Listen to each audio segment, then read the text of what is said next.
we've noticed that so many amazing organizations were doing phenomenal things, and startups were, just building amazing empires, but no one really knew about it, and no one really understood the beauty of technology and technological advancement in Newark.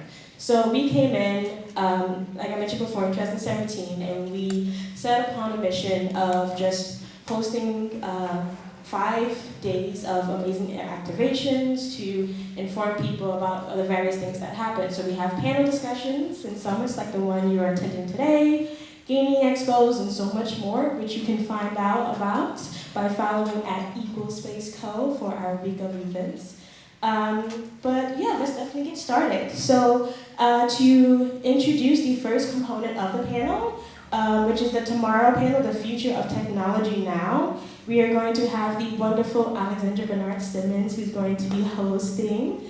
We have some other phenomenal folks which I'll be introducing in a moment, but before, I gotta read Alex's bio. Are you guys ready? Woo! Woo! Yes. So, Alexandra Bernard-Simmons has mastered both the business and creative world as a successful entrepreneur, author, and entertainer. The founder and CEO of Think Like a Boss considers herself a professional dream chaser, with her background as a choreographer and an overall entertainer. Alexandra has worked with MTV, VH1, BET, Comcast Cable, True TV, ABC, and AE Network, to name a few, honey. She had a role in Step Up, the dance movie trilogy. She also opened and shared the stage with legends like Bobby Brown, Biz Markie, Dougie Fresh, Slick Rick, Naughty by Nature, and Mr. Vegas himself. And she has worked on video sets with French Montana, interviewed countless celebrities like Lance Gross, Busta Rhymes, LeMan Rucker, Tobias Truvillian, Yandy Smith, and many, many more. Yes, let's give a round of applause to Alex.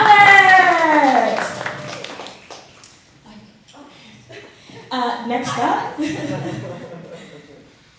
up, we have the wonderful Shavonda Carroll, who is the interim IT manager for the city of Newark. Yes, CTO. So, to give you some information about Shavonda, she's a Newark native. She received her bachelor's degree from Rutgers College, New Brunswick, New Jersey, where she studied psychology and biology. She's a smart lady, guys. She later attended DeVry Institute of Technology, receiving an associate's degree in telecommunications management. Shavonda began her professional career with the City of Newark in May of 1998 as an IT project manager, serving for 12 years, where she was responsible for driving major system implementations. Projects that fell under her purview introduced digitalization, honey, that's a word, and automation of internal processes, as well as help streamline the services that departments provide to the citizens and constituents. She was part of the team that built the second iteration of the technology infrastructure in the city, as wide area networks replaced smaller work groups. Shavonda served as an operations manager from 2010 to 2015, managing the technical team as the city of Newark moved to a more robust infrastructure that provided a faster, more efficient, and secure network between its core buildings, enabling transfer of data, video, and voice. Shavonda currently serves as the interim IT manager for the city of Newark. Her duties not only include the internal technical infrastructure for City of Newark departments, but now comprise the fiber network that OIT manages in order to provide extended support to the community in the form of broadband access and smart city initiatives. Yes, she's doing a lot. She is busy.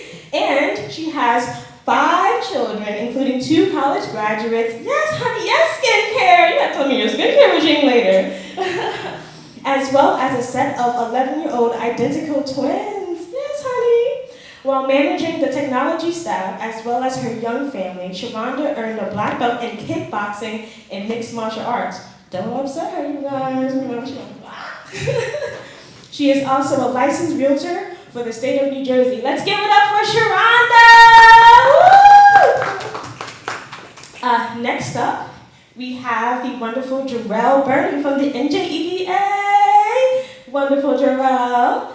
He is the current venture officer for the New Jersey Economic Development Authority. He also has experience as the program manager for Tech Barbecue and the project team lead for The Wagon Guys. So right now, he has all the information you need to know about funding your business or startup with the NJEDA. They have so many various programs and grants to help you build up your business. So he's the one to talk to when I'm building a pandemic. I'm like, hello, hi Jarrell, how you doing? I need to fund my business. And finally, we have the wonderful Vanessa Keano. Yes, Vanessa from Invest Newark. Woo! So, Vanessa is an expert in business development with over 20 years of experience in brand management and integrated marketing communications. She is dedicated and a seasoned manager who successfully leads organizations to achieve brand and market presence. At Invest Newark, Vanessa leads the business development division that provides technical assistance, back office support, and entrepreneurship training, marketing, and economic analysis. Honey, that's a lot. She is the board chair of the Newark Paper Company, an employee-owned cooperative of Newark residents that opened in the height of the COVID-19 pandemic. Also, Vanessa manages Newark Fiber, the high-speed internet delivering to startups and large corporations, and apartment residents an unparalleled internet experience. With the Jersey City EDC, Vanessa was the Director of Small Business Services Division, where she counseled entrepreneurs and small business owners on every aspect of starting, owning, and managing a business, including access to capital and understanding the permitting and licensing process to open shop. They are the first stop to open shop in Jersey City. Vanessa is on the board of directors of Downtown New Jersey, an organization of individuals, businesses, and government agencies, as well as local and regional organizations that are passionate about downtowns.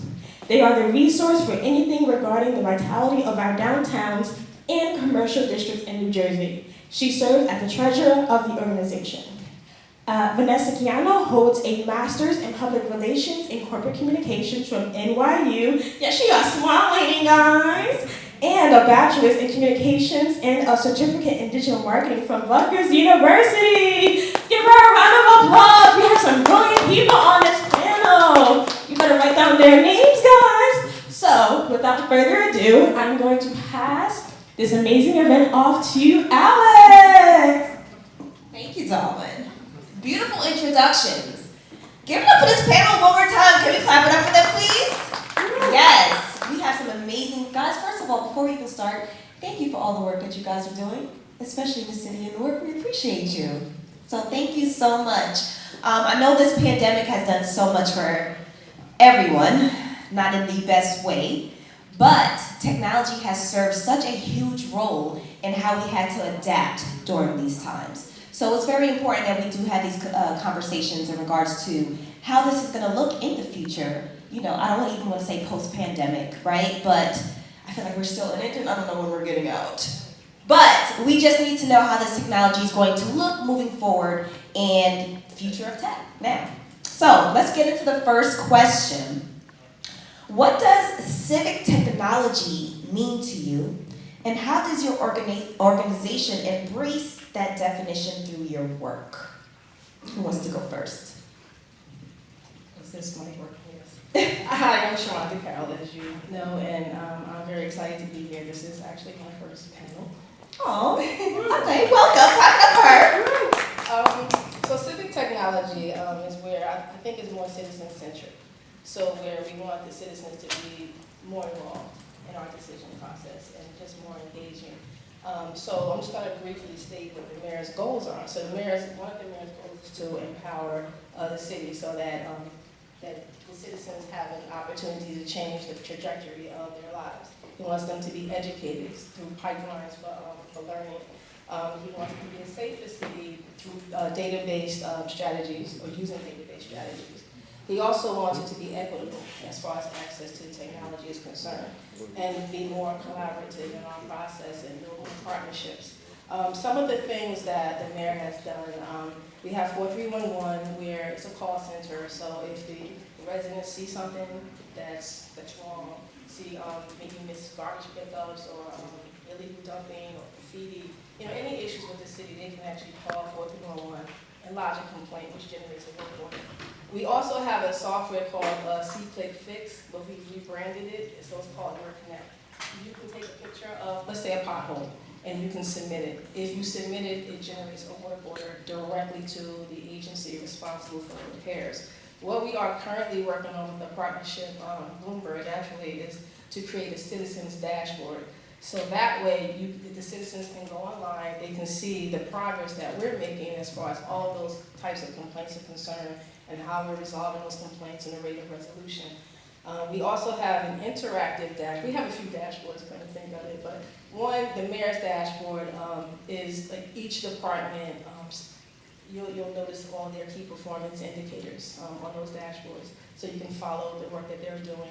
We also introduced a COVID dashboard so that the citizens can understand where we are as far as the pandemic is concerned in Newark.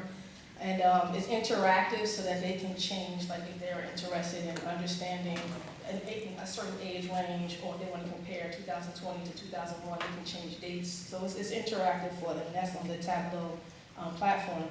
The mayor, I don't know if you know, but he does Facebook Live, I think 3 times a week.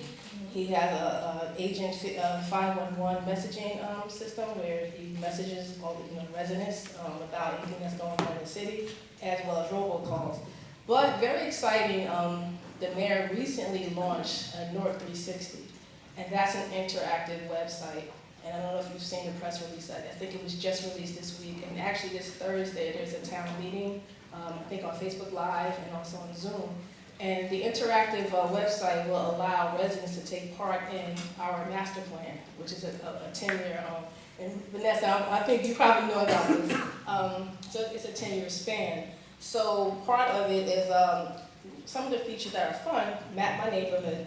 You can talk about the places that you love and the places that have challenges.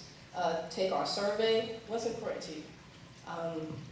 You picture Newark, you can send photos of your favorite places, which we have several sections, so I have them listed here. I'm sorry, I had to bring my paper. She got your notes, that's okay, that's all right. So you have economic development, you have historic preservation and cultural assets, you have housing, parks and open space, sustainability and environment, transportation and circulation, urban design and utilities and critical infrastructure.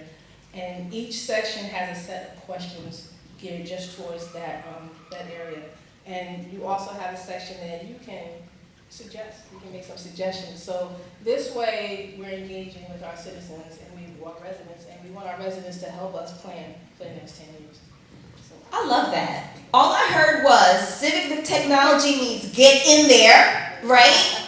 Everyone's included, and there's no reason for your voice not to be heard. That's what I heard. Did you guys hear that? Yes. So many different angles that the city is actually taking to make sure that we are catching up technology with the citizens' thoughts and feelings. So that's amazing. Thank you for that. Thank you for that. So, in regard, did anybody else want to answer that question before I went on? Well, I just wanted to add, yes. well, good evening everyone. I'm Vanessa Keano of Invest Newark, partnering with Equal Space for this week's Newark Tech Week. But, to add to the items that Shavonda listed, Invest Newark supports the city and all their initiatives, but with us last year specifically, we used to have in-person training sessions before March 13th, 2020, and we had to pivot. And before March 13th, I didn't know about Zoom. I heard about WebEx, I heard about Microsoft Teams, but we had to jump and evaluate what's the best platform to help continue training individuals, because people were in the middle of training because they were already starting their business. Now, how do we then continue to train them, and then others that are now stuck at home? Civic technology is about, yes, reaching out to the citizens so they can enable themselves and engage themselves as part of the community. I think one of the other approaches is also how much information we get out. Whether it's dashboards, whether it's websites, people still want in person. Believe me, they as much as we had a sign on the door, only appointment only, people are still knocking on the door. So, you had to use other technology in order to meet with them, in a safe manner, in a safe place. And without technology, and when I say technology, I also mean just the phone. Because most people operate on their phone. Right. So, that was always most important as well, is how do you make things accessible by the number one device everyone uses. So, Civic technology, is software, it's technology, it's equipment, but we always have to remember the human element. And how you communicate on those different platforms. Yes, thank you. And I'll take a quick jump onto the question of, well, first of all, Jarrell Bernie here from the New Jersey Economic Development Authority. And it's important to recognize that our entity is a financial institution. And so we give out different products like loans, grants, we administer grants on behalf of the state, on behalf of the governor and the different administrations. And so I think we've all seen a number of grant opportunities come out, especially in terms of COVID relief. We had to play that role and administer the federal monies coming to the state. How do we get that to Main Street? How do we get that to small businesses and entrepreneurs? It was us, sending out calls to response. Here's the application. You've applied. This is what's wrong with your application. How can you fix it? How can you, meet the criteria to get the much needed resources for small businesses? So we've done a lot of that. We actually set a really high bar in terms of how much we process. I mean, by phase 2 last year, we already had doled out $65 million, and then that only doubled in the next 2 phases. And so well over $100 million into the hands of individuals, whether it's a home business, whether it's a Main Street business. And that really worked through these platforms. So I think when we talk about civic technology, there's 2 sides I want to address. There's one side, how government can make its systems more accessible and usable, more efficient, more impactful. But then the department that I'm in, we actually had a reorg. We call it the Economic Growth Products Division. We used to call it Tech and Life Science, but we focus on startups within sectors. So startups with technology startups, life science, new biopharma type of companies.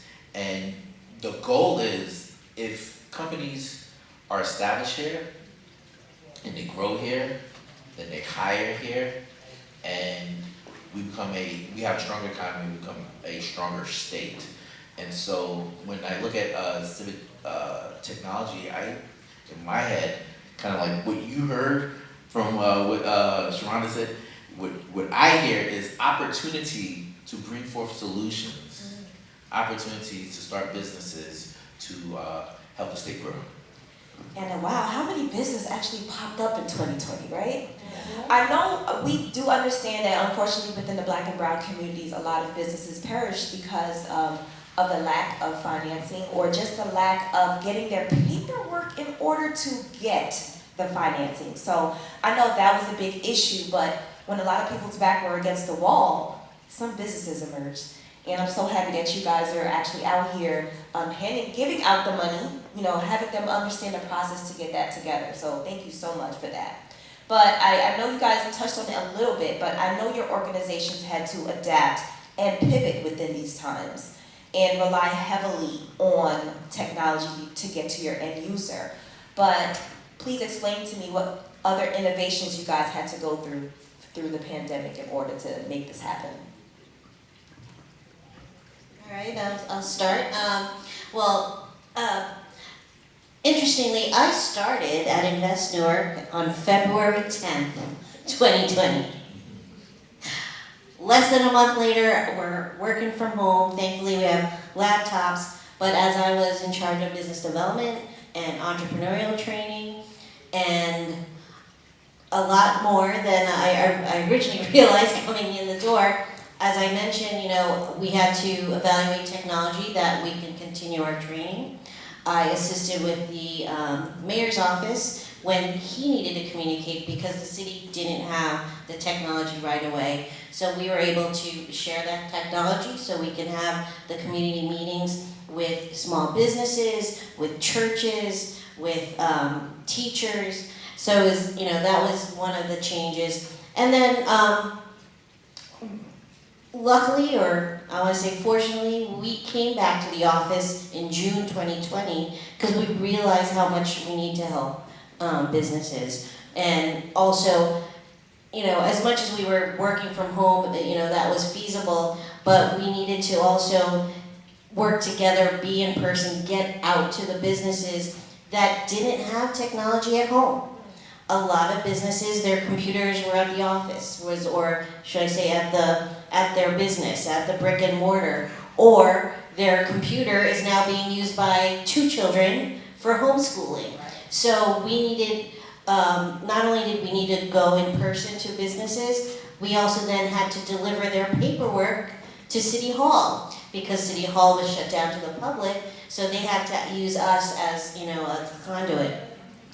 But that being said, technology, we also realized, so Invest Newark, we actually launched our website right at the beginning of the pandemic. And with that, we launched a new business directory.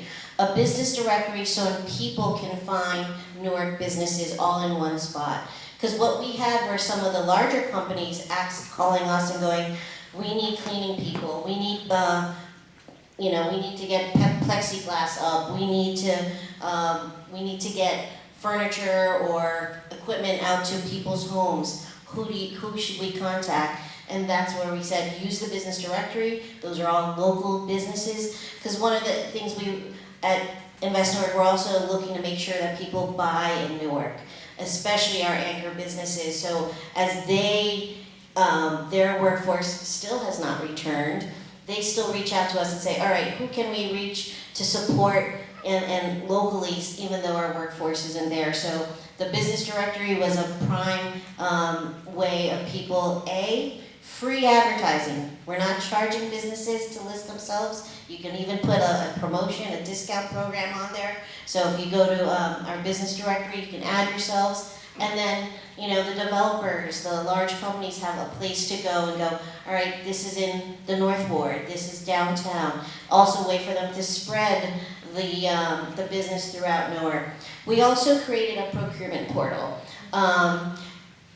We realize as a small business, you don't have the time to look at all these different websites for business opportunities. So we created one portal where you can find all the business opportunities, or at least a link to a business opportunity from PSE&G, Port Authority, New York, New Jersey, other county or county, state, municipality that's looking for services or products.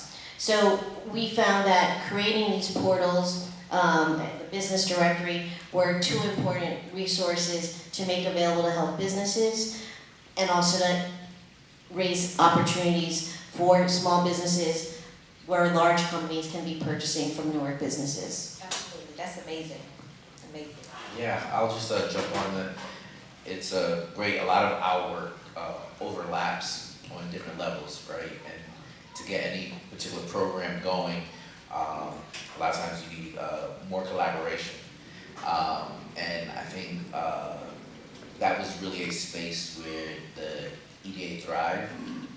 Naturally, as a state, we're looking from north to south, east to west, and especially a number of different sectors that we try to strategically incentivize businesses to develop or remain.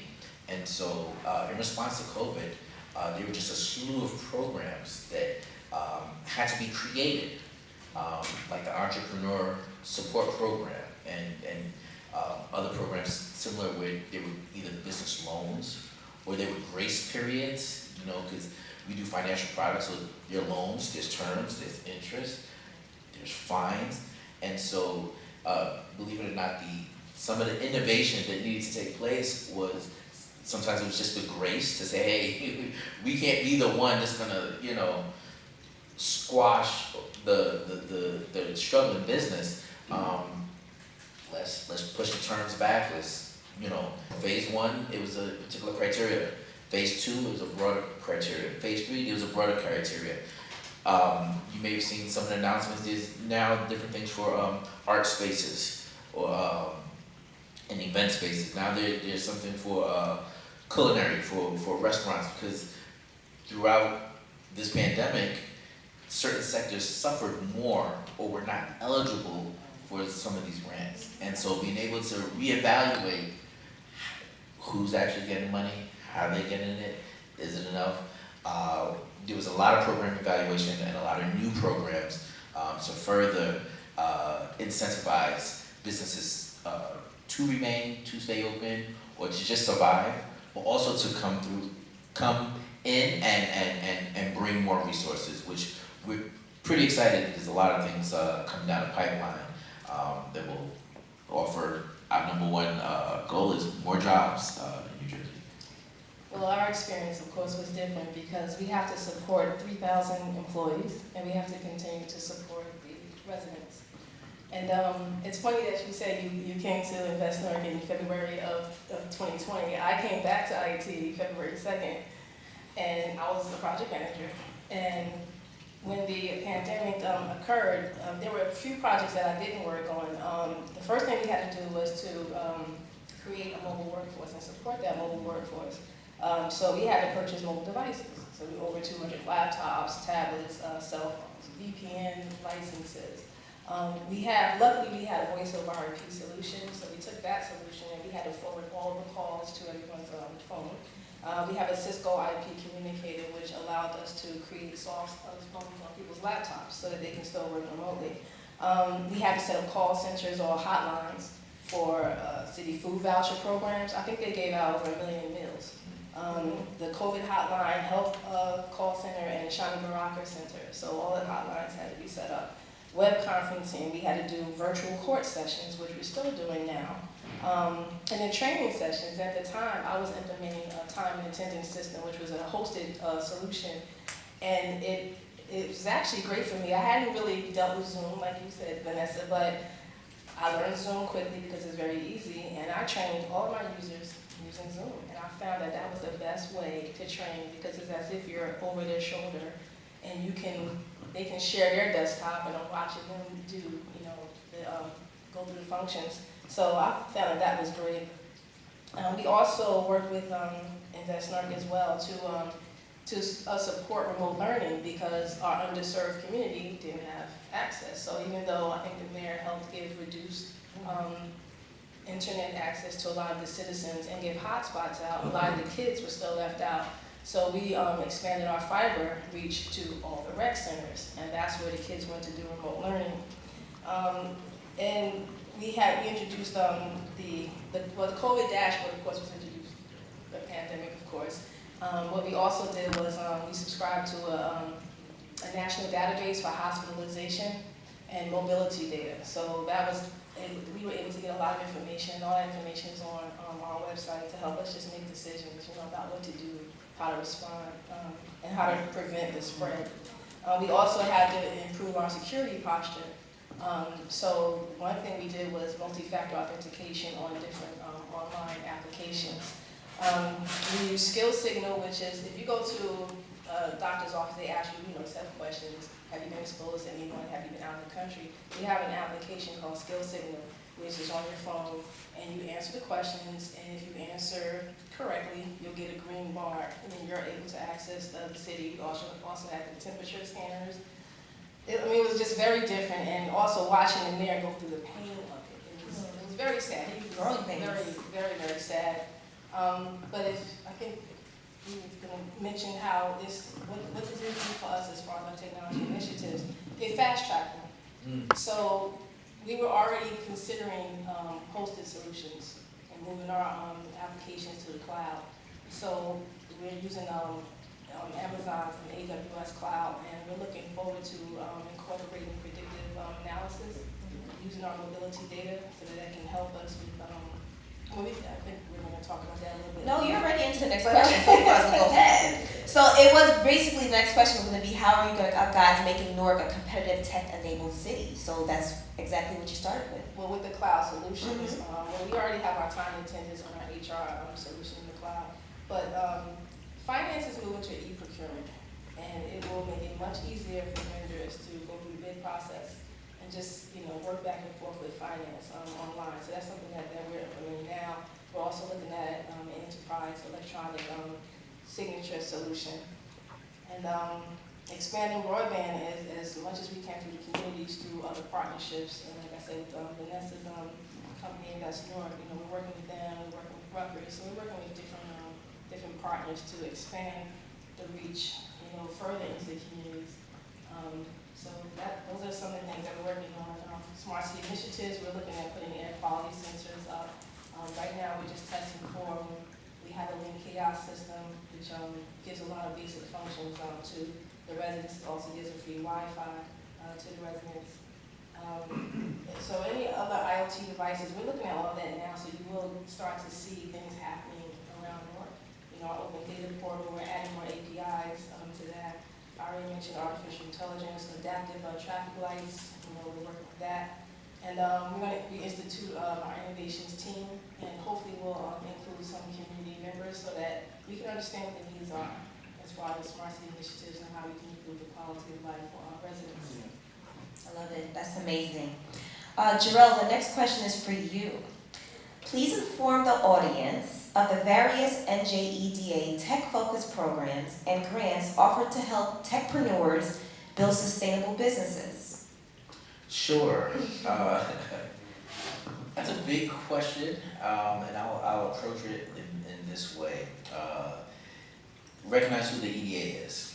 A financial institution on behalf of the state, really targeting sector development. And so we say sector like clean energy. There's a huge wind port down in South Jersey that's being developed. What does that mean? Big contracts, big procurement. What does that also mean? Labor. And so that's an opportunity for green job training, right? But in terms of programs in our technology-specific sector, when we say technology, we define that by some type of intellectual property or some type of, let's say, molecule, something that you can say that there's a patent on, some type of, it has to be stake and ownership, that we say that, the next person can't just do it somewhere else. And these are different criteria that programs are developed on. When we look at a business that we can give a grant or a loan to, we're looking for growth, right? In terms of employment. How many residents in the state of New Jersey do you employ? That's how a business is being evaluated. And so we have rent incentives. This is a program that works very closely at Ignite, where if you're a home business, if you're ready to get office space, the EDA will pay almost half of your first year's rent. But you have to meet all of the criteria, right? You have to have financials. You have to have some type of traction. You don't necessarily have to have revenue, but you have to qualify as a business within the sector, like technology or life science, or one of the expanded sectors like digital media, even professional services. You can find out a lot about this on our website. You can definitely take my information afterwards. But we have a matching investment, kind of like a loan, when you're raising equity. So again, you have a patent, you have ownership of this idea, you're building out the business, you're now raising funding, and so we will match funding based on the EDA is very risk averse, so they're gonna make very safe bets, if you will. So we're not, I tell everybody, whenever we're on a call during the week, Okay, just to clarify, we're not just giving away money, right? Like, you gotta be in the game, you gotta have traction. We match graduates of the accelerator, so if you've gone to an accelerator, if your business, you've done the demo day, you've got people that making initial investments, we will add on money to what you're getting already. Because you've already shown that you have traction, people believe in your business. Other advisors say, you know what, this has good opportunity. And so the state will say, okay, well, keep them here, keep them going. So NJ Co-Vest, NJ Accelerate, which was the accelerated match, NJ Ignite, which was the rent incentive to get you out of the garage, out of your house, into office space, into a collaborative workspace like People Space, an approved workspace. And there's tons more, especially as we respond to COVID, to say, how do we create something that's good for you? I will say this though, understand that from my perspective, been in government for a long time, sometimes government is intimidating or just kind of like, you know, like the concrete wall that you can't penetrate. And I always say government is us, it's people trying to just make it work. And so we're always listening to the needs of the entrepreneurs to say, how can we shape and craft a program that can better assist? So if you have even complaints beyond the next best thing since sliced bread, if you have, you know, just real pain points as an entrepreneur, it's good to share them because that's how the next initiative will be funded. Wonderful. That was a lot. So make sure you guys get up with him later on, get his number, because there's a lot of money out there. So many of us is leaving money on the table, and we really, really need to fix that. We have people in place. We have seats at the table. You guys just have to go eat. And if I can say one more thing, I tell a lot of folks that sometimes at the moment you might not meet the criteria of one of the existing programs. But it's important to know that these programs exist and what you need, because that's how you should shape and build your business to say, okay, I know I need to get this paperwork together, or I know I need to build the business to at least this level, and then I will qualify for this. Another one that I definitely want to mention, we have an angel tax credit program where, okay, we may not necessarily put the first dollars in, but if you're raising around and you have investors, around for equity, you have investors pouring in, the state will give that investor a rebate of 20% of their investment just because you're a New Jersey business. And so that's one of the things that you can tell your investors, like, hey, if you invest in me in New Jersey, the state will give you a rebate of 20%, 25% if you're a prize. But the state will give the investors a rebate for putting their money into the New Jersey economy. That's a good one. Wow, we have to talk. So, Vanessa, the next question is for you. Actually answered some of this a little bit, but how is Invest Newark leveraging Newark Fiber and using that connectivity power to assist small business owners and entrepreneurs in their business growth? Sure. Well, first let me explain that Newark Fiber is actually based on the city's fiber infrastructure. We lease a number of strands, and then we've created Newark Fiber high-speed internet service to primarily downtown. We started installing in new builds and new developments, but we then started going into existing buildings. As you can imagine, going into existing buildings, you have to figure out the wiring versus a new building. You can tell them how to lay it all out so it all works. But because we were able to do that, we started going to small businesses. We realized, especially during COVID, most people were doing their businesses online. If they didn't already have an online business, online presence, they then created one. Also, most people are doing their transactions, credit card, debit card, no more cash. So businesses needed to make sure they had a secure connection. The great thing with Newark Fiber is that we provide up to 10 gig of service. And most places you're getting under a gig, and so we provide up to 10 gig of service. And the pricing, it depends on how many people are in your office, that are, how many users. But, it starts at like 150, getting up to 10 gig of service. Yeah, I mean, you can't beat that. So what we've started doing, specifically, I'm gonna, on Broad Street, right here, Branford Place, we started doing a small business pilot. Because what happened was, the property owners didn't want to pay for the installation to make it available to their business owners, to their leasees, but the businesses wanted. So what we did, using the funding, some of the revenue that was coming in, Invest Newark also then took a loan from our other funds in our coffers to then pay for the installation on the exterior of the devices needed to connect these buildings, and then our team then went to each business in those buildings and said, hey, you have the opportunity now to have this high-speed internet called Newark Fiber. It can cost whatever depending on how many users.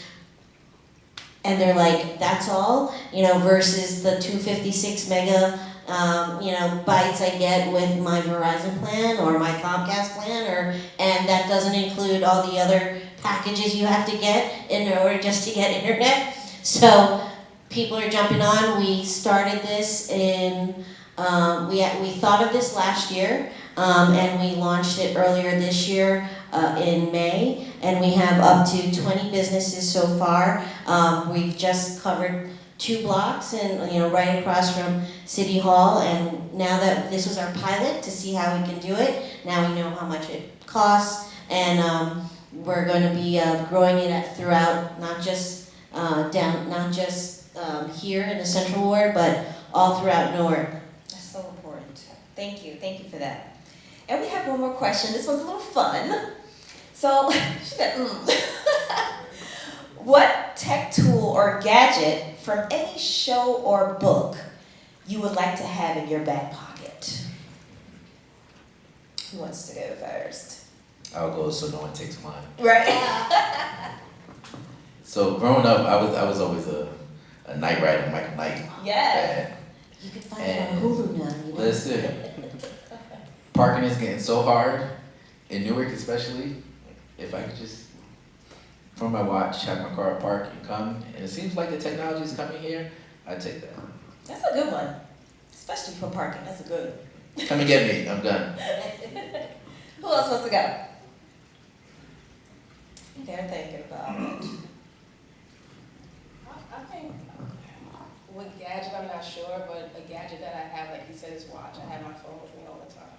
So it doesn't matter which gadget, but I would like to be omniscient. I would like to just have all the answers. And that may not, sometimes that can be to a detriment. To really just thinking that you know everything and how much, but Yeah. Yeah, to be all knowing can be everything. But that's where I am right now. Maybe next year I'll change my mind, but that's right. All right, does it have to fit in my pocket? Guess not. Telling my age here, so I'm a fan of Bill and Ted's Excellent Adventure. Yes. And then for others now, it's probably Doctor Who, right? So I'd love to have a phone booth or something I could step into and travel to a time when, I'm on a beach, or to talk to an old family member, or to jump into the future and go, all right, so that's how I'm supposed to figure that out? Okay. Right. Now, I like that one. Like, what are y'all doing over there? Okay, let me take that back. That was good, guys. Let's clap it up for our panel. One more time. Thank you guys so much for your time. I cannot wait for everything that you guys are doing. Again, I'm with Think Like a Boss, so I have access to a lot of small businesses that I can connect you guys with that need your help as well. So I cannot wait to get the word out. Because one thing that you guys kept saying was like, people don't know that we're here. If you leverage someone that's in the community, feeding the street, we can help and do that for you. So that would be my promise to you. Okay? thank you. You're welcome. Thank you. I just want to remind everyone, tomorrow we have the Tech Expo at NJIT as part of Small Business Week, and we're growing broadband, so we need more crews. You know, if we're gonna be building out, and our goal is to go out to the port and up to North Ward and hopefully beyond, we're gonna need more than 2 or 3 repair crews or electricians or engineering firms or data scientists. So if you're one of those businesses, come out tomorrow. If you know any of them, please send them out to NJIT tomorrow morning. Woo, yes, let's give everyone a round of applause again. It's so amazing, so brilliant. I learned so much information. I'm so excited to introduce this fireside chat because I definitely think when it comes to music, when it comes to creatives, especially Black and brown creators, they're often left out of the conversation of, you know, how to monetize all of their beautiful ideas. So the wonderful Alex and the amazing Deshaun, who's also a new proud father, woo woo, let's give a round of applause for that. He got a baby. I'm running on like 10 minutes of sleep. I haven't had in the car. I was like, I gotta miss the event, man. They're going to have an amazing conversation, so I'm not going to take up any more time. Here you go. Thank you. So if I had to sum up Dappify as one thing, it would be the anti-algorithm. It's basically focused on teaching music entrepreneurs right now. That's who we're mostly focused on because my background came from the music industry. I have been working 15 plus years in digital transformation of the music industry, specifically for black and brown businesses. I was the 3rd person to be hired at Revolt TV. I basically built that from the ground up, and essentially BET's digital programs and Viacom, MTV, you know, so the list goes on. But Dappify, in a sense, in its simplest translation, is a way to imagine if you woke up in the morning, any big company, Fortune 500, has a stock ticker, and they know if they're doing good or bad. Dappify, in a sense, is that one place you go to say, okay, well, is my brand doing good or bad based on the content I'm promoting? And Dappify actually lets you know, based on all the data from all your social media platforms, your entire digital footprint, here's what you need to do to not only own your audience, but monetize it as well. So that's the simplest way I can put it. You better work. Yeah. Right? That's very useful. Look, I'm just thinking of just the struggle of the small businesses on social media. Like, Yeah. it's so difficult to play around with the algorithm when you don't understand. You don't have time to play. Right, you don't have time for these games. So if you have something that's going to narrow it down for you, that is amazing. So, wow. So our next question, what are your current goals and future plans for Dappify? I mean, well, current goals right now, we launched a beta that's currently in the App Store. We're kind of still taking, you know, musicians and content creators. We had about 7,500 musicians and content creators sign up for the beta that's in the App Store. And, you know, essentially it was, you know, use it for free, give us feedback. You know, we got more feedback than we can handle. We actually had to hire somebody to go through the data processing, and they said, well, why don't you guys do surveys? Because we didn't think we were going to get so many people. We were about like a few hundred. We'll do it manually. But we got about 7,500 people utilizing the beta in the App Store. A lot of them were organic, just finding the app. Musicians who were struggling. I came from a background of working in radio, and digital transformation for radio stations was my bread and butter for a very long time because they all had to transform digitally. And every time I'm at an event, musicians constantly asking me, hey, what do I need to do to succeed? What do I need to do to get my music out there? So the main thing with Dappify was to redefine what success actually meant. To say that social media growth isn't success for you because you don't own that audience. And the way we're kind of translating it is that we're saying we're going to redefine what success is. And to do that, we have to now not just build an app that's in a mobile phone. We have to build a platform. And especially with Web3 and decentralized applications coming, we have to build a platform that's actually way ahead of that. And we have to build something that's going to allow them to know where they are, where they're going, and how they're going to get there where they want to get. You know, if you got 100 followers and they're giving you $3.99 a month, if you got 1,000 followers and giving you $3.99 a month, and you're a musician, you're paying rent and paying your bills. That kind of success doesn't happen anymore. But in today's day and age, and a musician says, I need 10 million followers to even potentially get signed by a label. That's a lot of work to get signed by a label to get streams on Spotify when only 13,000 out of 7 million users or artists on Spotify make $50,000 a year.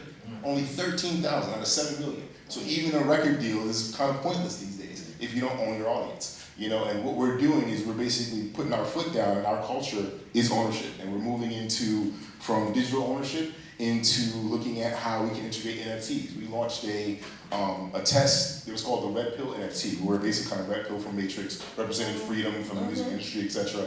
And we only sold maybe 100 of them, but all of them kind of got grabbed up by friends and family first. So we kind of like, left it there. But it was an opportunity to get more funding for our company and kind of leverage, from there. And what we're starting to see is that a lot of, if you had to say they're early adopters in any category of entrepreneurship, it's music entrepreneurs and content entrepreneurs. They early adopt any technology they see immediately because they know they need to utilize it for their businesses because their businesses exist on rented land. And if at any moment they're not doing what they need to do, that platform is gone. You could be an influencer on Vine and then all of a sudden Vine's gone and who are you? So what we're doing now is we're making sure that we're teaching and redefining success. We're defining what ownership is from a data perspective, from audience perspective, from monetization perspective, and then we're moving into how that's going to be redefined when the decentralized net comes. Because the record labels and Spotify and all these social media platforms, they're not going to be able to do anything about it, and you're either going to be left behind or you're going to be able to keep up with it, and that's what we're doing as a culture at Dappify. I love that. And also, you're trying to get rid of the starving artists, right? Yeah. Why do we have to be starving? We shouldn't be starving. Right. Yeah, no, it literally makes no sense. I got 100 aunties who will definitely support me with $3.99 a month, so I don't understand why they aren't my main fans, so. Exactly, I love that. It is often the case people focus on the negative stigma behind data. What are some of the positive ways data can be used to improve our society digitally? And how are you using your app to be an agent of good in a data wars? Well, best thing we can do in data wars is not be a part of it, because at the end of the day, every big tech company has been convinced that they need to quote unquote connect users by essentially all they're doing is basically saying we need to learn their online behaviors, we need to learn who they are, what they like, and how we can sell more products to them. That's essentially what the data wars is right now. So the idea is that there's plenty of content creators out there who don't want to be the next Starbucks. They just want to open up a coffee shop on the corner. It could be in between two Starbucks. How do they define their success and their unique standpoint as a brand in the data wars, right? They can't, because the data wars is too big for them. They say to themselves, I can't compete with Starbucks from a Google perspective, so I'm not even going to do it. Versus at the end of the day, you can be a local business here in Newark and you can succeed. You need to think about Invest Newark, the directory they have. That's a unique opportunity to exist on a very localized platform, right? But it comes in with education, it comes with digital literacy. And the data wars, from my perspective, is something, it was almost like the cold data wars. It was really not really a battle or a fight that anybody could actually win. So it's one of those perspectives where how is data being utilized now, especially people are waking up to know. 3 years ago, 4 years ago, if I said, how's the algorithm treating you today? People were looking like I'm crazy. Like, what are you, go away. Now it's just, I can go to a random person who's a starving artist and say, how's the algorithm treating you or your content? And they got a rant that'll last 20 minutes on how the algorithm is not working for them. But they don't even know how the algorithm works, right? They don't know that these are all basic math formulas. Facebook edge rank, for example. Most people aren't even aware that that exists, but it's only 4 factors that determines if your content is going to be seen every single day. And it's very easy to manipulate. People have done it since 2016. So at the end of the day, it's available to everyone. But what we're utilizing with data is really knowing who our audience is, how we can best serve them, and how we can best basically amplify that community's need. And what we did was essentially those 7,500 users that we got to use our beta, we're basically saying, okay, well, based on the data that we gathered from them, we're not going to basically take this data, because we could have easily took those 7,500 users, took that data and sold it to Yamaha, because we had Yamaha Guitar Center. We had 7,500 musicians, and we had their data. Yamaha or Guitar Center would pay $100,000, not $100,000, a couple of $1,000s for that data to sell directly to those musicians, to send them coupons, right? So the idea is to say, okay, well, now that we have this data, how can we use it to change things? How can we use it to basically say, this is what our community wants? Ironically, we invested a lot of money in getting an Apple app developed, and it was 80% of them saying, we don't want a mobile app. And it was like, well, damn, we spend all this time building a mobile app and you don't want it. And the reason was because they said our fans don't have time to download another app to get in contact with us. So it instantly let us know we need to change how we're building and pivot. So that's how we're utilizing data to determine the future of our platform and our audience and community. Right, and keeping your integrity at the same time. And keeping our integrity at the same time, practicing what we preach. All right. Hi, everybody. So So my name is Taj Williams. I'm an educator. I'm born and raised here in Newark. I went to Newark Tech. I recently just went back to Newark Tech to teach business last year. Thank you. It was quite an experience, going back to teach full time in a high school during the pandemic. Let me just say that. I don't even know how I'm just now realizing who I am again, because it took me away. It was just so much to deal with. But one of the things that I realized coming from more business acumen and a technology background is the state of our country, our world, and where we are when it comes to what you mentioned in terms of this shift that's happening from, more, on the ground, in-person kind of things to more digital, digital spaces, digital real estate, digital currency. And, the state of our children, it scares me. So I just would like to ask a question. If you, being born and raised, coming from Newark, you give back, which makes me very happy to hear. So thank you. What advice would you give to any high school student, right? So let me just, clarify as well. Newark Tech is one of the vocational schools under the Essex Tech umbrella. But a lot of the students that go to Newark Tech, they don't live in Newark, but a lot of them do. What advice would you give any student going to any of the technical schools, having these trades, that they're studying, preparing to graduate, to go into the real world? What advice would you give them when it comes to how to monetize that technical or vocational or trade kind of experience?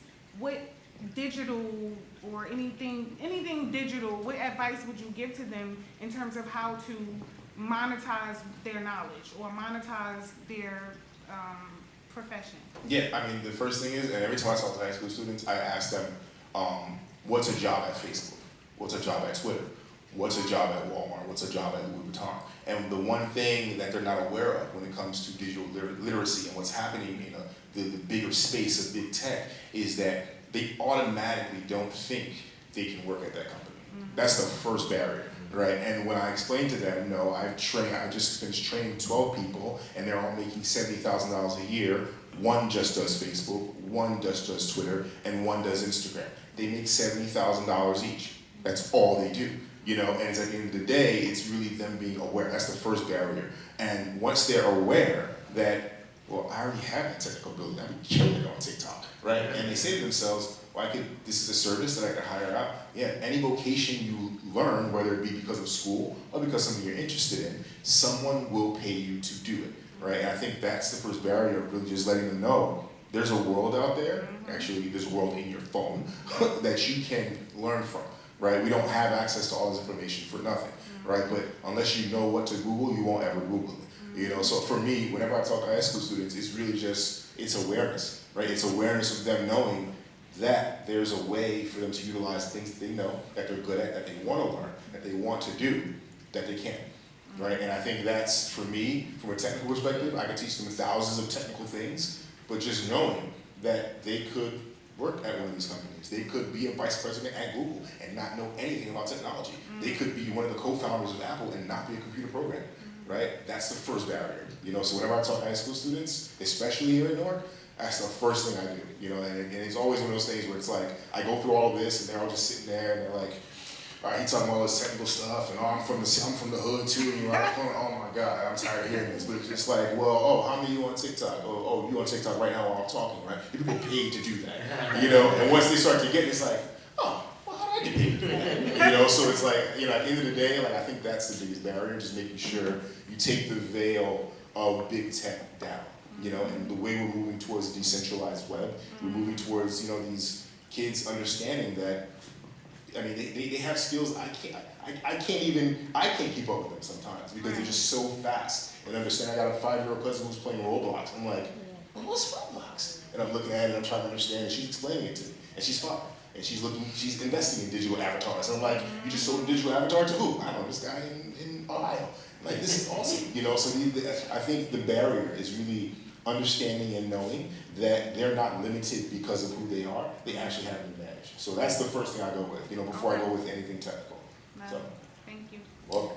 All right, let's clap it up for Deshaun one more time.